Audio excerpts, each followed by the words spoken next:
ನಮಸ್ಕಾರ. ನನ್ನ ಹೆಸರು ತಾರಾಮತಿ ಬಡಿಗೇರ್ ಅಂತ. ದಾಸ್ತಿಕೊಪ್ಪ ಗ್ರಾಮದ ಒಳಗಿದ್ದೇನೆ. ಬೈಪ್ ಮತ್ತು ಡೀಸೆಲ್ ಗ್ರೀನ್ ಸಂಸ್ಥೆಯಲ್ಲಿ ಫೀಲ್ಡ್ ಗೈಡ್ ಆಗಿ ಕೆಲಸ ಮಾಡ್ತಾ ಇದ್ದೇನೆ. ದಾಸ್ತಿಕೊಪ್ಪ ಗ್ರಾಮದಲ್ಲಿ ಒಬ್ಬ ರೈತರು ಮಾವಿನ ಸಸಿ ನಾಟಿ ಮಾಡಲಿಕ್ಕೆ ಲೈನೆಂಟ್ ಹಾಕ್ಯಾರಂತೆ. ಅವರು ಲೈನೆಂಟ್ ಹಾಕಿ ಯಾವ ರೀತಿ ಅದನ್ನು ಗುಂಡಿ ತೆಗಿತಾರ, ಅವ್ನ ಅಳತಿ ಯಾವ ರೀತಿ ಹಾಕ್ತಾರ ಅನ್ನೋದನ್ನು ತಿಳ್ಕೊಂಡು ಹೋಗ್ಲಿಕ್ಕೆ ಬಂದಿದ್ದೀನಿ. ನಮಸ್ಕಾರ ರೀ, ನಿಮ್ಮ ಪರಿಚಯನ ಸ್ವಲ್ಪ ನಮಗೆ ಮಾಡಿಕೊಡ್ರಿ. ನಮ್ಮ ಹೆಸರು ಗುರುಪಾದಯ್ಯ ಗದಗ ಹಿರೇಮಠ ಅಂತ, ಸಾಕಿನ ದಾಸ್ತಿಕೊಪ್ಪ. ನಾವು ಇವತ್ತು ಮಾವಿನ ಸಸಿ ಲೈನೆಟ್ ಹಾಕಿ ಗುಂಡಿ ತೋಡ್ತಾ ಇದ್ದೀವಿ. ಅದು ನಾವು ಯಾವ ರೀತಿ ಹಾಕ್ತೇವೆ ಅನ್ನೋದು ನಿಮಗೆ ಮಾಹಿತಿ ತಿಳಿಸ್ಕೊಡ್ತಾ ಇದ್ದೀವಿ.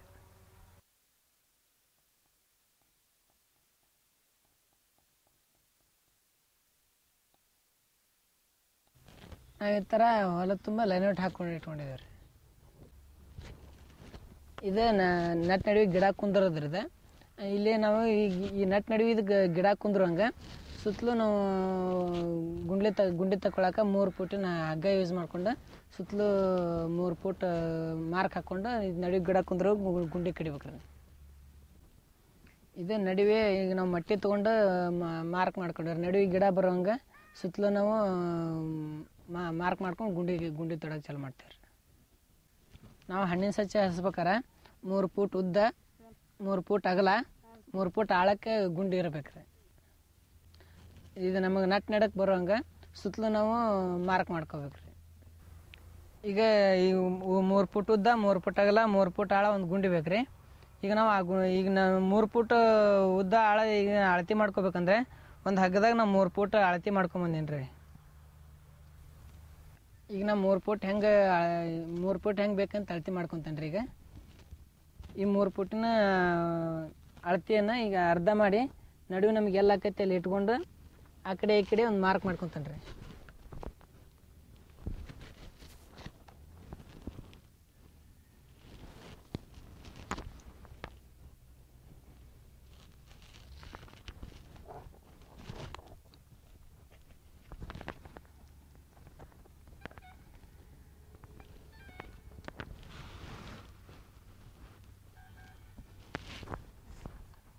ಈ ಥರ ಅಳತಿ ಮಾಡ್ಕೊಂಬಿಟ್ಟು ಆಮೇಲೆ ನಾ ಇಲ್ಲಿ ಹೊರಗೆ ಮತ್ತೆ ಸುತ್ತಲೂ ಚೌಕ್ ತೊಗೊಂತಾನೆ ರೀ.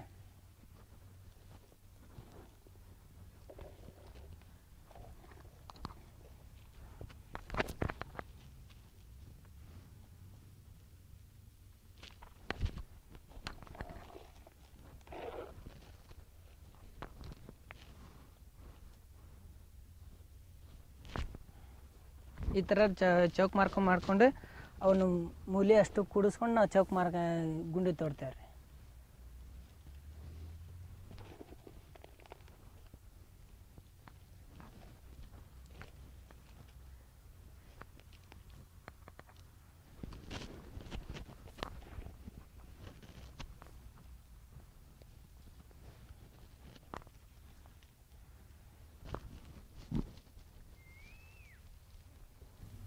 ಈಗ ನಾವು ಗುಂಡಿ ತೆಗಿಬೇಕಾದ್ರೆ ಒಂದು ಮುನ್ನೆಚ್ಚರಿಕೆ ವಹಿಸ್ಬೇಕಾಗತ್ತೆ ರೀ.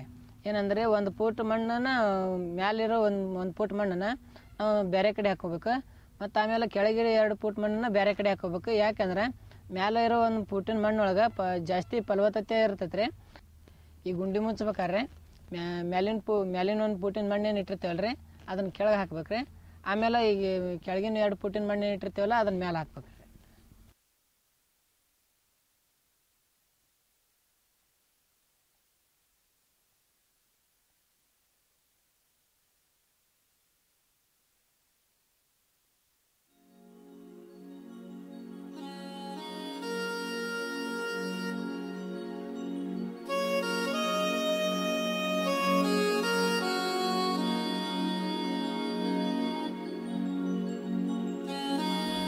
ನೋಡ್ರಿ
ಮ್ಯಾಲಿಂದ 1 ಫೂಟ್ ಮಣ್ಣು ರೀ, ಇದು ಕೆಳಗಿಂದ 2 ಫೂಟ್ ಮಣ್ಣು.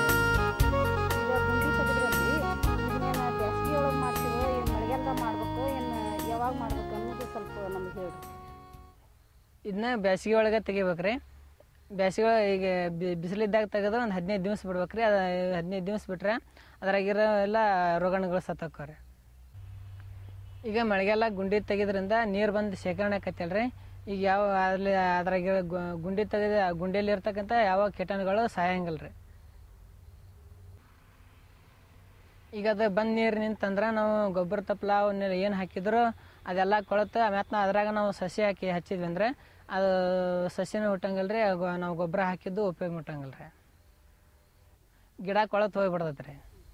ಈಗ ಇದನ್ನು ಗುಂಡಿ ಮುಚ್ಚುವಾಗ ರೀ ಬೇವಿನ ತಪ್ಪಲ ಹಾಕಿದ್ರಿ. ಬೇವಿನ ತಪ್ಪಲ ಹಾಕಿ ಮೇಲೆ ಗೊಬ್ಬರ ತಪ್ಪಲ ಹಾಕಿ ಮತ್ತು ಆಮೇಲೆ ಎರೆಹುಳದಾರ ಸಗಣಿ ಗೊಬ್ಬರ ಹಾಕಿ ಆಮೇಲೆ ಫಸ್ಟಿಗೆ ಮತ್ತೆ 1 ಫುಟಿನ ಮಣ್ಣು ಅಂತ ಇರ್ತಾವಲ್ಲ ರೀ ಅದನ್ನು ಹಾಕ್ಬೇಕ್ರಿ. 2 ಫೂಟ್ ಮಣ್ಣು ಇರ್ತೈತಲ್ಲ ರೀ ಅದನ್ನು ಮ್ಯಾಲೆ ಹಾಕಿ ನಮಗೆ ಅಗಿ ಹಚ್ಚಕ್ಕೆ ಗುರ್ತು ಸಿಗಲಿ ಅನ್ನೋ ಉದ್ದೇಶದಿಂದ 1 ಗೇಣಷ್ಟು ಗುಂಡಿ ಬಿಟ್ಕೋಬೇಕ್ರಿ. ಈಗ ನೀವಂತೂ ಈಗ ಈ 3 ಫೂಟ್ ಉದ್ದ 3 ಫೂಟ್ ಆಳ 3 ಫೂಟ್ ಅಗಲ ಈ ಥರ ನೆನೆಂಟು ಹಾಕ್ಕೊಂಡು ಮ್ಯಾಗಿನ 1 ಫೂಟ್ ಮಣ್ಣು ಬೇರೆ ಹಾಕಿ ಕೆಳಗಿನ 2 ಫೂಟ್ ಮಣ್ಣು ಬೇರೆ ಹಾಕಿ ಅದಕ್ಕೆ ಬೇವಿನ ಹಿಂಡಿ ಆಮೇಲೆ ಈ ಬೇವಿನ ಹಿಂಡಿ ಸಿಗದ ಪಕ್ಷದೊಳಗೆ ಬೇವಿನ ತಪ್ಪಲ ಗೊಬ್ಬರ ತಪ್ಪಲ ಮಾವಿನ ತಪ್ಪಲ ಈ ಥರ ಕೊಟ್ಟಿಗೆ ಗೊಬ್ಬರ ಎರೆಹುಳು ಗೊಬ್ಬರ ಈ ಥರ ಹಾಕಿ ಮುಚ್ಚಿ ಇದನ್ನ ಮಾಡ್ಬೇಕಂತ ಹೇಳಿದ್ರಿ. ಇನ್ನು ಉಳ್ದಂಥ ರೈತರಿಗೆ ನೀವು ಏನು ಹೇಳಕ್ಕೆ ಇಷ್ಟಪಡ್ತೀರಿ? ಈಗ ಇನ್ನು ಉಳಿದ ರೈತರಿಗೆ ಹೇಳೋದಂದ್ರೆ ಏನ್ರಿ, ಈಗ ಈ ಥರ ಮಾಡೋದ್ರಿಂದ ಬಿಸಿಲಿಗೆ ಅದನ್ನು ನಾವು ಎಲ್ಲ ಒಣಗಿಸಿ ನಾವು ಬಿಸಿಲಾಗ ಅದನ್ನು ಕೀಟಾಣುಗಳು ಸತ್ತಿಂದ ನಾವು ಈ ಥರ ಎಲ್ಲ ಗೊಬ್ಬರ ಸೊಪ್ಪು ಇದು ಬೇವಿನ ಸೊಪ್ಪು ಎಲ್ಲ ಎರೆಹುಳು ಗೊಬ್ಬರ ಅವನ್ನೆಲ್ಲ ಹಾಕಿ ಮಣ್ಣನ್ನು ಅವನ್ನೆಲ್ಲ ಹಾಕಿ ನಾವು ಪದ್ಧತಿ ಪ್ರಕಾರ ಮಾಡ್ಕೊಂಡ್ರೆ ಅದು ಕರೆಕ್ಟಾಗಿ ಚೆನ್ನಾಗಿ ಗಿಡ ಚೆನ್ನಾಗಿ ಬೆಳಿತಾವ್ರಿ. ಇಲ್ಲ ಈಗ ಮಳೆಗಾಲದಾಗ ಎಲ್ಲ ಕೊಳ್ತಿದ್ರೊಳಗೆ ಹಚ್ಚಿದ್ರೆ ಎಲ್ಲ ಕೊಳ್ತು ಹೋಗ್ಬಿಡ್ತೈತೆ ರೀ. ಅದರಿಂದ ಆ ಉದ್ದೇಶದಿಂದ ಇದೇ ಥರ ಎಲ್ಲ ರೈತರು ಮಾಡ್ಕೊಳ್ಳಿ ಅಂತ ನಾ ಹೇಳ್ತೇನೆ ರೀ. ಗುರುಪಾದೇನವ್ರ ಇಷ್ಟೊತ್ತಿನವರೆಗೆ ನಮ್ಗೆ ಈ ಗುಂಡಿ ತೆಗೆದು ಆಮೇಲೆ ಇದನ್ನ ಮ್ಯಾಗಿನ 1 ಫೂಟ್ ಮಣ್ಣು ಬೇರೆ ಹಾಕಿ ಕೆಳಗಿನ 1 ಫೂಟ್ ಮಣ್ಣು ಬೇರೆ ಹಾಕಿ ಈ ಥರ ಅದಕ್ಕೆ ಗೊಬ್ಬರ ತಪ್ಪಲ ಬೇವಿನ ಹಿಂಡಿ ಇದೆಲ್ಲ ಹಾಕೋದ್ರ ಬಗ್ಗೆ ಸವಿಸ್ತಾರವಾಗಿ ಮಾಹಿತಿ ಕೊಟ್ರಿ. ನಮ್ಮ ಬೈಪ್ ಮತ್ತು ಡಿಜಿಟಲ್ ಗ್ರೀನ್ ಸಂಸ್ಥೆಯಿಂದ ನಿಮ್ಗೆ ತುಂಬ ಧನ್ಯವಾದ.